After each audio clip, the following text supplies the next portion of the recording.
Hi everybody, I'm Shagun Singhalgar. I'm a motivational speaker, a columnist, and an educationist by profession. It's tough times and challenging times. I'll be more than willing to help you as a motivational speaker. So you can watch me on my Facebook page, Shagun Singhalgar, and let's join hands to actually bring some relief in these stressful times during COVID-19. See you all. Hi, welcome everybody. I think I'm going to be talking on three main specific topics. I'm Shagun Singhalgar. I'm ex-director Genesis Learning Studios, which is an enrichment center for children. I'm a motivational speaker as well as a life coach. 300 million kids, 1.4 million schools is the figure that I took out. And I think this is quite a number, and the kind of psych impact people must be going through at the moment, both happy and sad. Every house is a school at the moment. Every parent is a teacher, not literally, but actually in the real psychic sense. Now I'm going to talk about impact of lockdown on the psyche of children and how to minimize this impact. And I'm going to be talking about the transformation of yourself to the highest motivated version of yourself. Total cut off from school space, peers, you're away from your friends, children have left them behind. This was an emotional outlet, a space for them where they were expressing from their heart. Of course, house is a beautiful feeling and the space for children, but they're missing it all nevertheless. How do you get kids to feel the same when they are in your house proximity?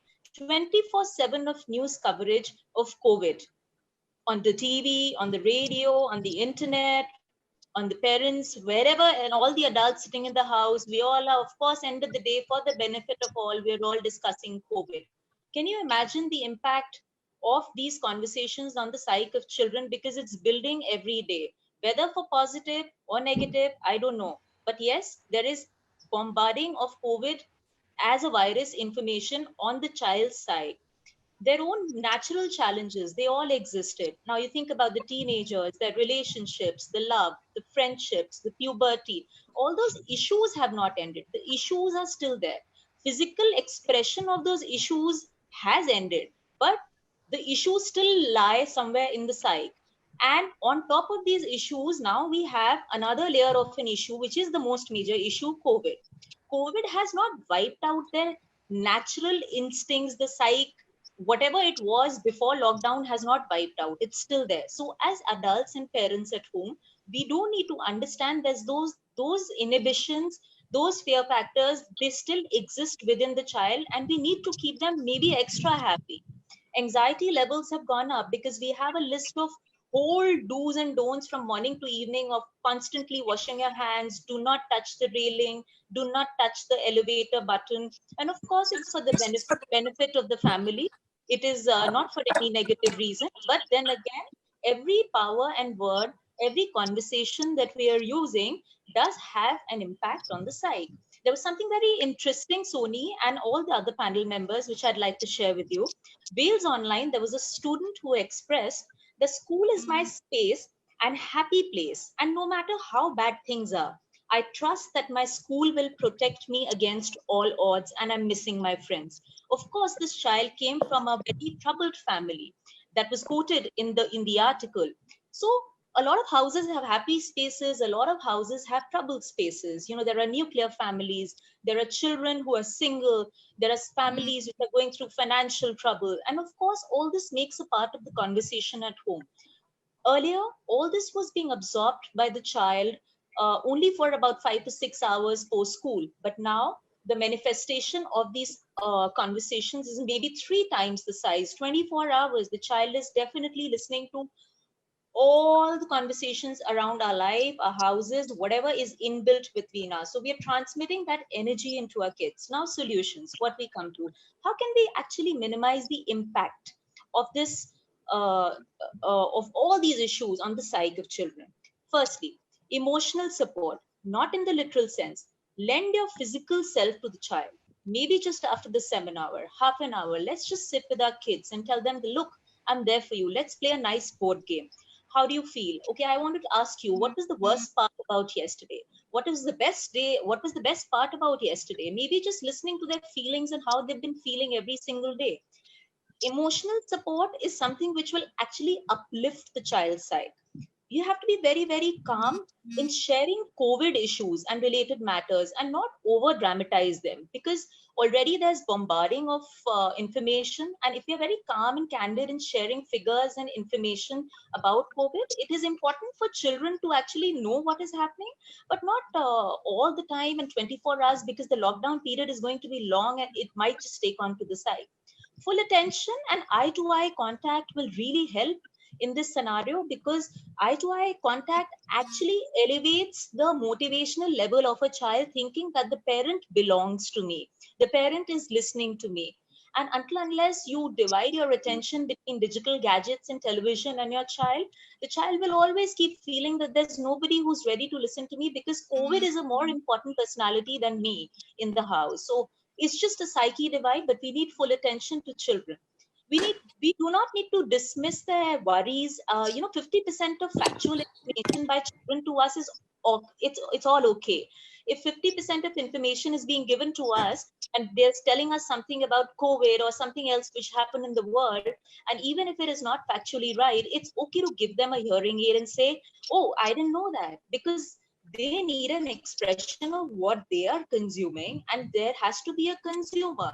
There cannot be an imposer all the time at home. So children will feel wonderful if we absorb from them. And we need to respect their maturity. Even if your kids are 3.5, 4 years old, to whatever age, a child, I was reading that a 4-year-old child is as mature as a grown-up adult in terms of his ability to connect with his environment. So we need to make him feel that, yes, your words are respected and we are listening to you. And our words to them should be wow, wonder words, like you're amazing, you're fantastic, what a wonderful creation. If they've created something, or if they've come out with a baking dish or whatever they're doing, I think to acknowledge their creativity at this point of time is highly important, so that we kind of motivate them from inside, and also let them know that yes, creation is the only way, or creativity, to let you off that boredom phase. And of course, a little bit of pranayam and whole physical exercise is extremely important in this whole scenario. For the older kids, it could be coding or maybe playing a musical instrument. There are lots of apps like Learn Now, Time Space. All these apps are actually helping you learn a skill, and this is all free of cost now.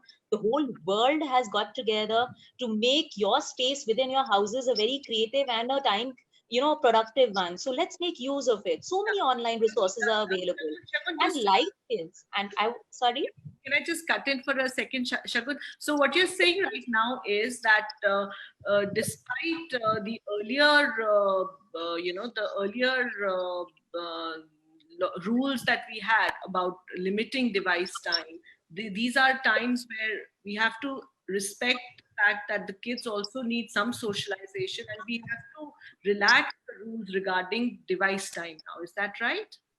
Yes, of course. A lot of digital detoxification, keeping them away. Of course, good movies, documentaries, and all that is good.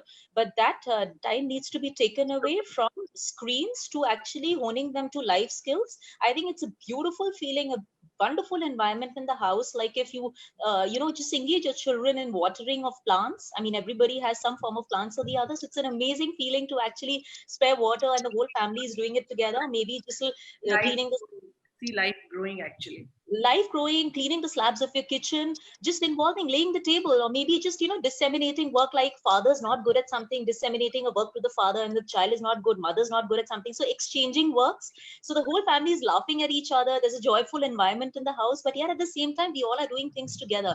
That is how you're going to make your whole the whole environment of the house also becomes vibrant for the child. And it's not the end of the world. Your question was very important, very, very valid, because digital detoxing will come with a lot of books, a lot of homework, a lot of worksheets, a lot of things that you do with written paper.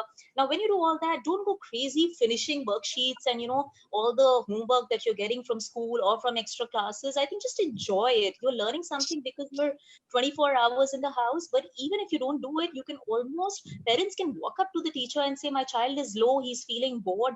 And teachers nowadays are very understanding. They're understanding that there are low psyche levels in kids. So they'll say, okay, give them a break, let them sleep, let them relax, and then they come back to it after a day. So we need to understand that we do not need to bombard our kids with too much. And online Zoom chats are working very, very well with their friends. Once a week, I think connecting your kids with your friends is an excellent idea, where you get their friends online. And if you can have all the friends to connect, I mean, the joy on their faces is enormous. So that kind of leads to endorphins. And my last, but not the least, just the last 2 points, which I just want to mention, is how to keep yourself extremely motivated.